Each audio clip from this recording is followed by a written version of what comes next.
Hello everyone. In physics classes, we are doing NCERT exercise of first chapter of first unit electrostatics.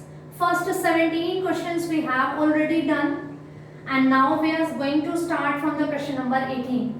In playlist, it is available in the topic NCERT exercise of chapter first of the unit electrostatics.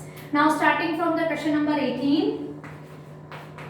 And it is saying that a point charge of plus 10 microcoulomb is at a distance of 5 centimeter directly above the center of a square of side 10 centimeter. Means we have a square like this of side 10 centimeter, okay, and at a distance 5 centimeter above.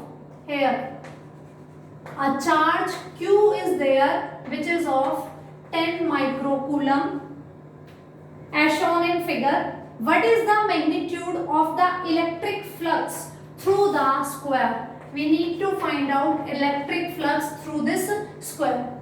Students, when we discussed the topics of this chapter, we were discussing Gauss law, and we have also discussed the applications of Gauss law. A charge is given, different shapes are there, and we were finding the electric field intensity as well the flux. So here is the charge which is 10 centimeter above the square. Suppose my palm is of the shape square, it is this one, and above this 5 centimeter above a charge of plus 10 microcoulomb is present there. Now they are asking about the flux for this one. And we know that flux is given by, according to the Gauss law, it is equals to Q by epsilon naught. But it is for a closed surface. It is for a closed surface. So we need to make a Gaussian surface. Okay. So we are going to complete this cube of 10 centimeter. Means it will be like this.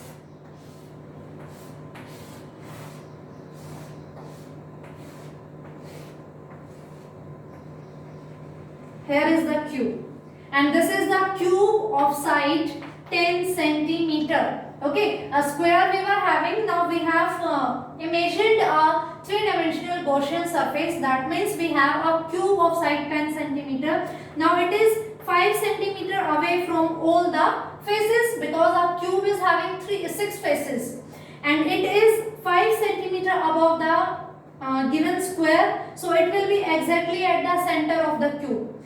So now the flux is given by phi is equals to Q by epsilon naught for the whole cube. This formula is for closed surface. So this is the flux for the whole cube. But in the question it is asked for the flux of the square only.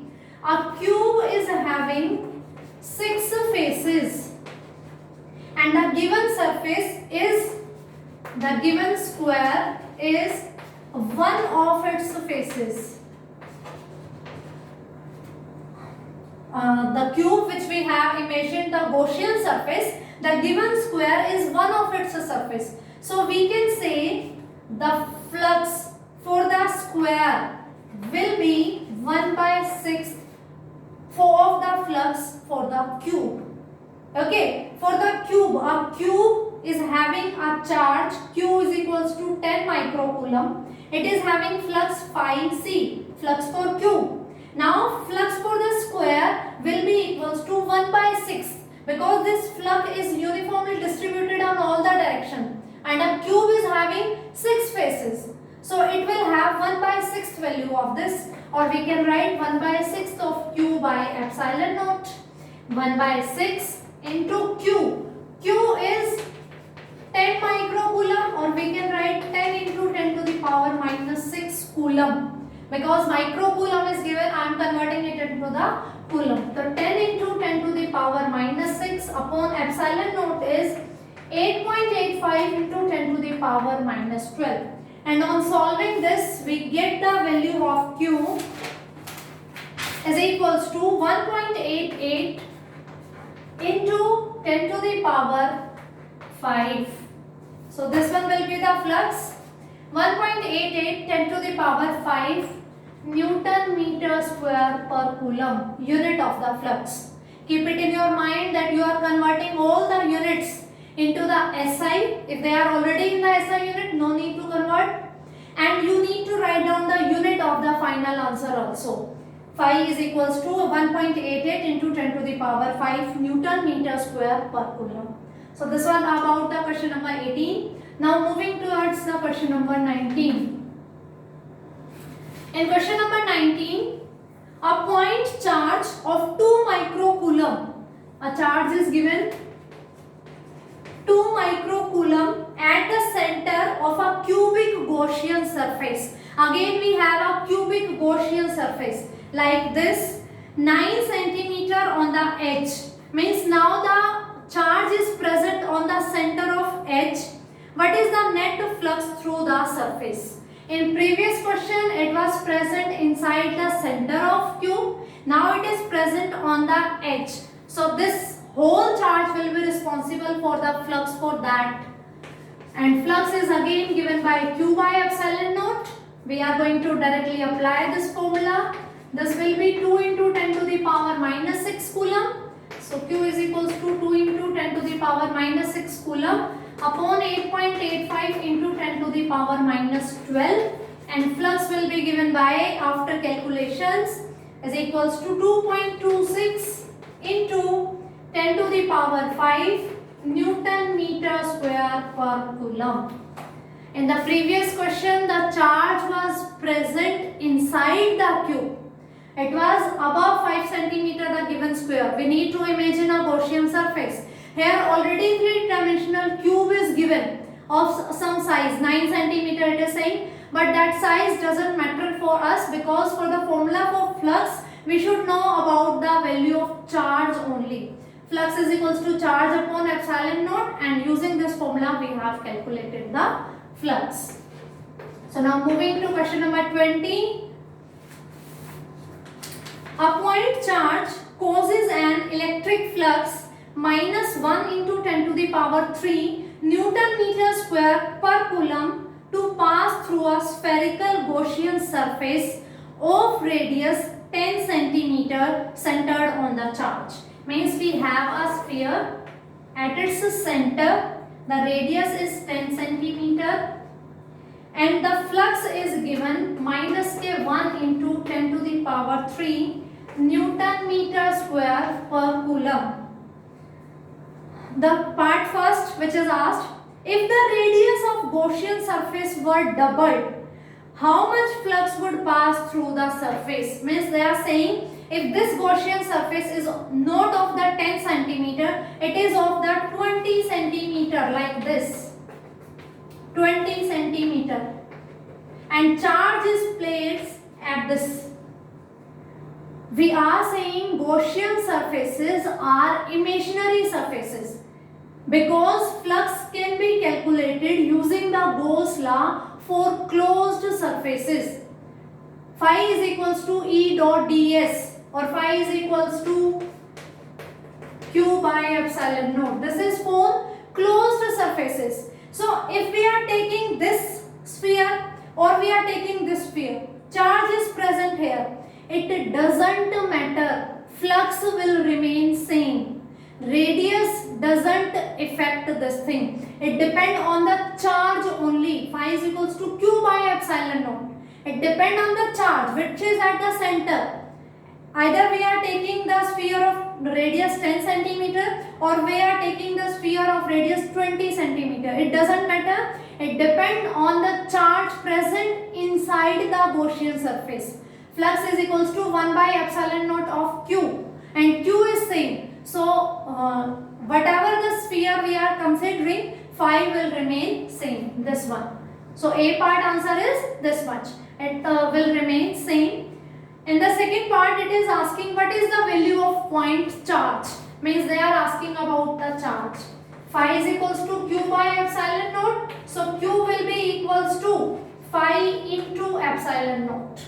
Phi value is already given minus 1 into 10 to the power 3 Epsilon naught is 8.85 into 10 to the power minus 12. And on solving this, we get the value. No calculation, only 10 to the power we need to solve. 8.85 into 10 to the power minus 9 coulomb, because it is asking for the charge. 1 into 8.85, 10 to the power minus 12, 10 to the power 3, 10 to the power minus 9 coulomb. Or we can say nano coulomb, because 10 to the power minus 9 is nano. Okay, so this one is about the charge. In first one, it is changing the size. Size doesn't matter. Flux depends on the charge only. In second part, it is asking about the charge. Charge will be given by phi into epsilon naught. We have calculated. So moving towards the question number 21st.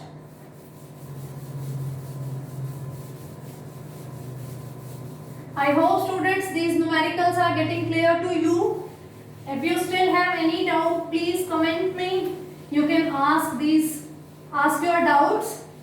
I'm going to rectify your doubts. Okay, now question number 21st. A conducting sphere of radius 10 centimeter has unknown charge. Means we have a sphere of 10 centimeter, but we do not know about its charge. If the electric field 20 centimeter from the center of sphere is 1.5 into 10 to the power 3 Newton per coulomb, means it is here. Here is our observation point P, 20 centimeter, and electric field value is 1.5 into 10 to the power 3 Newton per coulomb, and points radially inwards, means its direction of electric field is inwards. What is the net charge on the sphere? This is the application of Gauss law when we have calculated electric field intensity due to a charged sphere. Okay, and my observation point is outside. If you remember the concept, the topic, the application of Gauss law, you know the value of electric field intensity was given by Q upon 4 pi epsilon naught r square, where r was the distance between observation point from the center of the sphere. Distance between center and observation point. This one is the distance r. You need to listen that video, application of Gauss law. And the which application? When we need to find out electric field intensity through a charged sphere.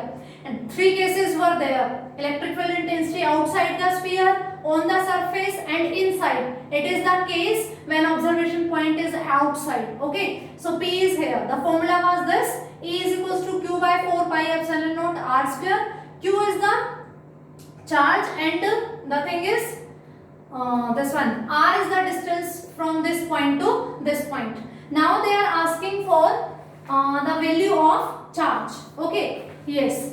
This is given electric field intensity and they are asking for the charge. From this formula, charge will be given by 4 pi epsilon naught r square into E. This term will move this side in the multiplication. We know 1 by 4 pi epsilon naught is equals to K, which is 9 into 10 to the power 9. Now it is in numerator, so its value will be 1 upon 9 into 10 to the power 9. Because 1 upon this was 9 into 10 to the power 9. So its reciprocal will be 1 upon 9 into 10 to the power 9 r square.